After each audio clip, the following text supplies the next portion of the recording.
My sister's 3 years older than I.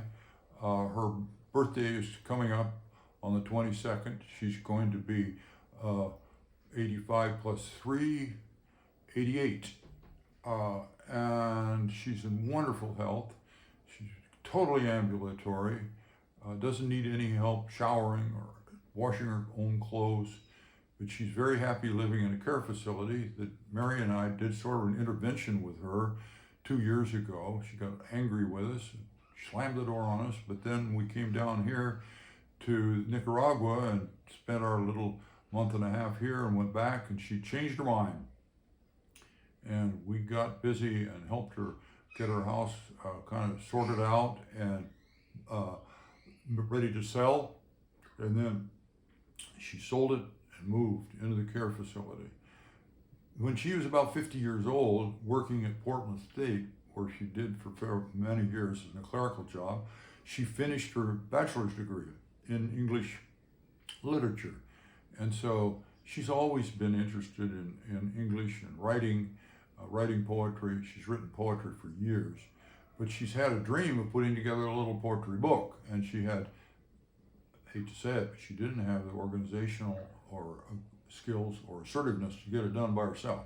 But Mary got it in there and lifted with her, and they got it done. And she reported that she sent copies now to her children, and the people there where she's living told her, well, our eyes, hard for us to read your poems, but would you do a poetry reading? So tomorrow, the 13th of February 2024, my sister is going to do a poetry reading. She's so happy there. She says, everybody likes me here, and I'm in better health than most of the people here. She has spent years of her life taking care of men in their failing years, and they've exploited her. But now there's nobody exploiting her. She's free to dictate her own daily activities and to encourage others and be encouraged by them.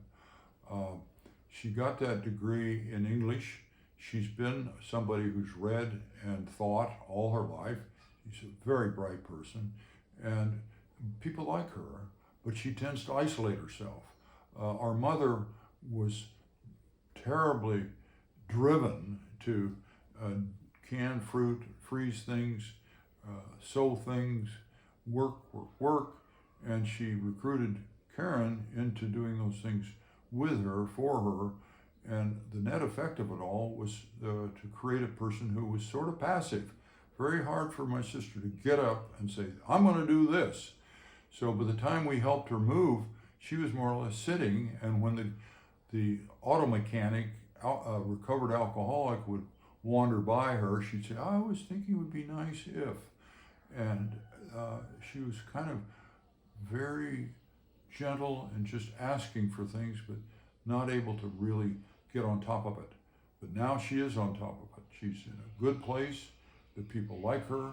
Her two children are calling her regularly now, which they've been somewhat estranged at times. Her first husband, their father, said a lot of mean things about Karen to their children, had a negative effect on their relationship.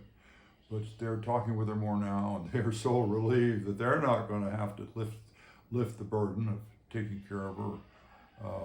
Mary and I helped to find the place, and she's now taking care of herself. So Karen is ending her life in a wonderful burst, a wonderful, creative, rewarding burst. And I'm just so happy for her. And she told me the other day when I called, she said, I'm just so happy that I'm able to do things with you and Mary. And we've taken her to the coast with us for a couple of nights recently, and we invite her over to our house and so on. So it's good. It's all good. And I'm so happy for Karen and for myself for having her.